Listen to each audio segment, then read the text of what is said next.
Hello, everybody. This is from Milwaukee to Nashville. I'm Daniel Goodman. Hi, John. Hey. How's everybody? Well, we're here live, folks, and I hope you guys will enjoy this show. Some of us not so much, but I hope everyone's enjoying their day Yeah. and having a little bit better of a week to start their week. Happy Monday, everybody. Yep.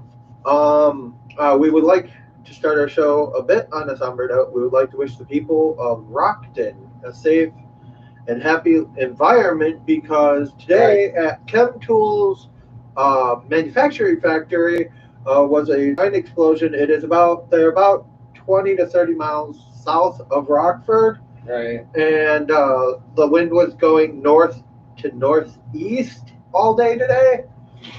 And with that happening, made it very dangerous for the people of Rockford Right. and even us up here in Milwaukee at an extent of we don't know what it's going to do to the pollution. So Right. they say it's safe, but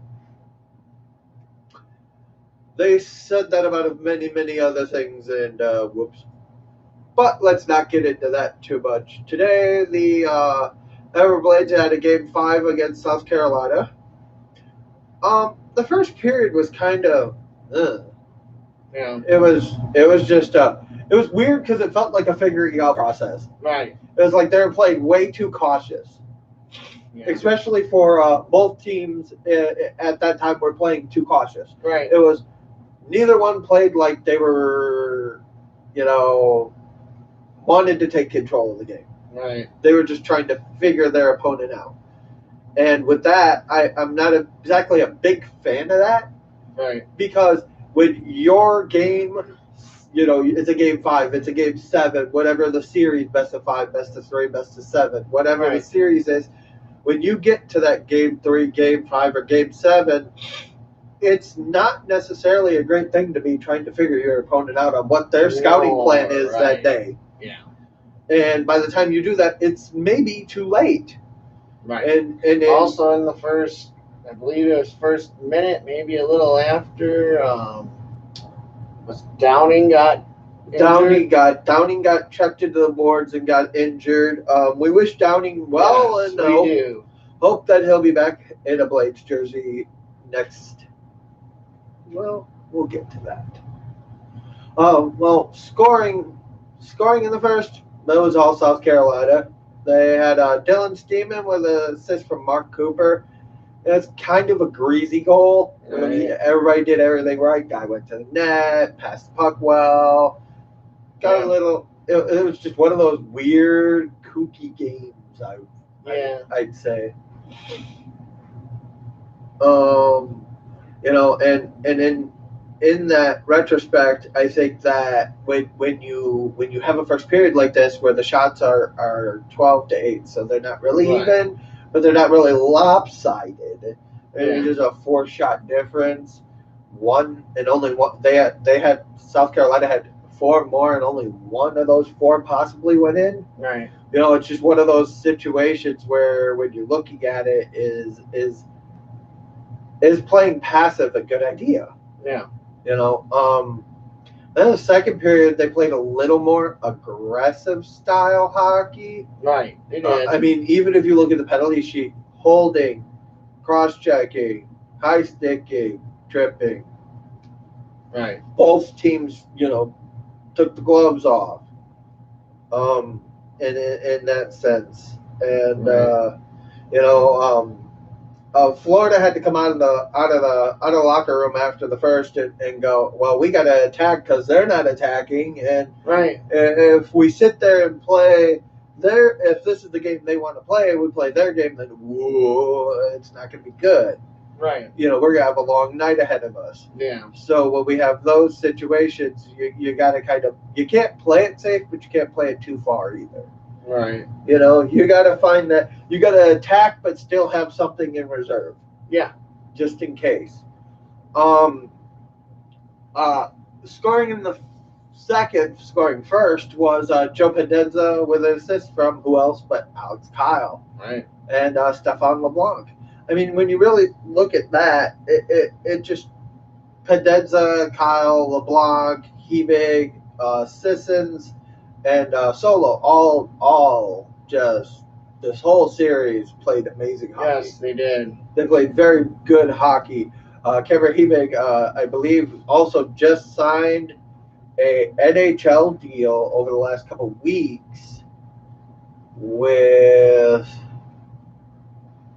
Winnipeg's team, the Jets.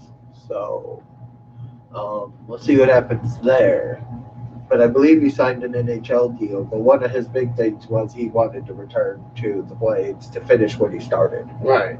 And that is understandable. When you have that mentality, you're going to go back and go, well, I just did this at the AHL level. This is a little bit lower, but it's not really that much lower in the playoffs. Right. In the playoffs, it's every man playing to their highest potential of their game. Right.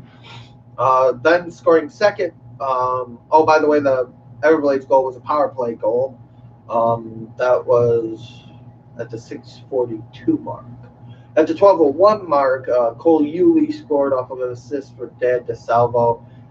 That goal was bad defense by the Everblades. Let's just be real here. Yeah. That was bad defense by the Blades.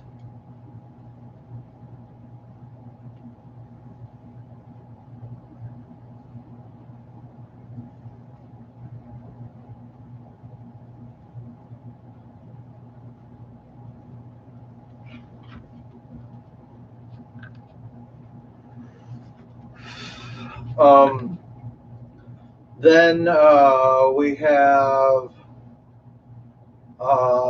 the goal by the at the 1934 mark by Cameron Hebig. They tied the game to go into the third. Right. Leave the game even. Third period starts. You got a whole new game, and you got to go out and attack. Hebig was also assisted by Colby Sissons and Zach Solo. That's a little tougher. Hey, Tommy. Then in the third period they just got outworked. Yeah. South Carolina did enough to survive.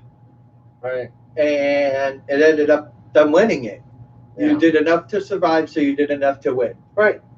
And Cole Yulee scored with an assist from Dan DeSalvo and McCoy Urkamps. I think at this point, the Everblades have been eliminated from the Kelly Cup playoffs. So with that being said, I'm going to get into the goalies for the last game for the Everblades, and then we got some stuff we want to say for you folks, and we'll be letting you on to your evening. For those of you just tuning in from Hertz Arena and Estero, Florida, for those of you that are just leaving the game, thank you for tuning in. Yes, thank you. And that was Jake Hildebrand.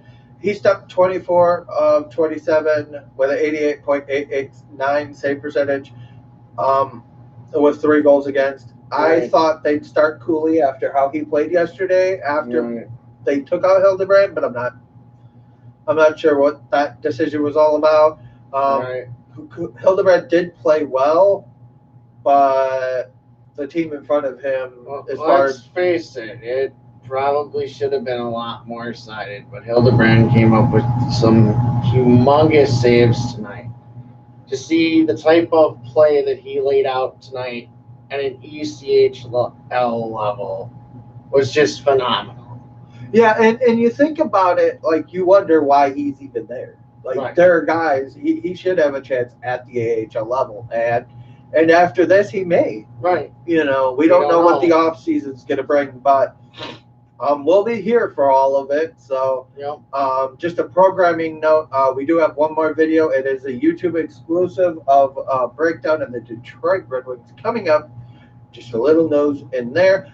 In net for South Carolina is former UMD netminder Hunter Shepard.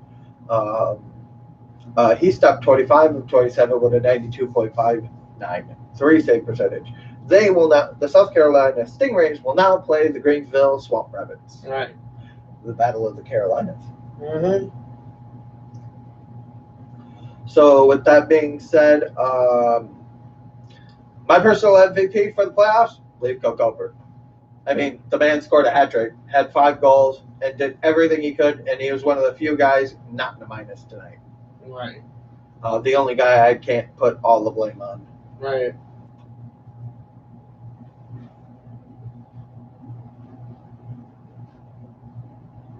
I agree, Tommy. The defense lacked organization. I mean, they kind of. Well, they started 5 defensemen, lost 1 right off the bat. Started 6, ended up with 5. Yeah. I mean, if you'd scratched the forward and played an extra D-man, I think this game would have turned different. Would have turned different, but you're playing. I mean, you never expect an injury like that to happen anytime, nevertheless, within the first minute of play. And and I don't know. Sometimes it can be used as a booster. Other times, it's just still crushing. Not enough. Yes, it's a crushing blow. Yeah, and I think it was good to see McCarron back, our captain. Yes, it was. But even that was just not enough. Right. I think that at this point, I think that when you look at their defense tonight, when they come back next year, depending on who's on the team left, most likely McCarron will be back. We don't know about Hunterberger or anybody else or Solo, whether or not he's going to be here or in Milwaukee or in Estero. But no matter what, I'm looking forward to next year. Congratulations to Hildebrand for goalie of the year. Yeah. Speaking of goalies winning prestigious awards, we have a little bit of a news breaker within the last couple hours. Yeah. And in that case, brings on this man. Pecorine wins the King Clancy Trophy, honored and goalie honored for his commitment to hockey fights cancer and work in his community. Yeah. Pecorine has always, and I mean even here, is always been a big factor in the Nashville community. When he was here, even during his AHL assignment, he was at the Children's Hospital. He was at the cancer facilities we had here. He was everywhere in those 3 days doing community work. It's just embedded in him. And the fund, because of Pecorine and former Nashville captain Shea Weber, now of the Montreal Canadiens, since 2012, they have raised more than $3 million in money to help them. Pecorine is also part of the Best Buddies program, which is a program to work with police in low-income areas. He does a lot of work with Make-A-Wish Foundation to help wishes for those with terminal injuries. He has a lot of he works with the Nashville Predator Foundation. Right. I mean, let's see what else we got. He has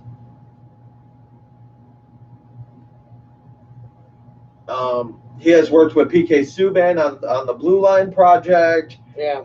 Even continuing it, and in Nashville, as well as I want to congratulate PK Subban and Curtis Gabriel, both on their contributions to their communities. PK, obviously a former Nashville Predator. Right. Let's see what we got here. I know I can't read that. Hunterberger will be with the Admirals. He is under contract. Sissons, I have absolutely no clue. He is still under contract with the New Jersey Devils. I do not know the extent of his contract. I can look.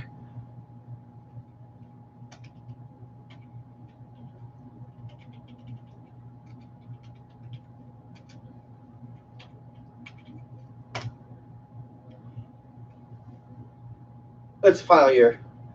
Yeah. So he's a free agent. If he likes Estero, he'll be here. If he doesn't, he'll be somewhere else, or he'll sign with Milwaukee, given what that may bring, or we'll see. Apparently, there's cap friendly, He is not re-signed for next year. He is an RFA. If they don't tender him, he just walks. If they sent him to you guys, I'm thinking probably they're going to let him walk. So with all that said, yeah, Hunterbreaker will definitely be in an Admirals uniform next year, at least during preseason. Beyond that, we don't even know what our roster is going to look like. No.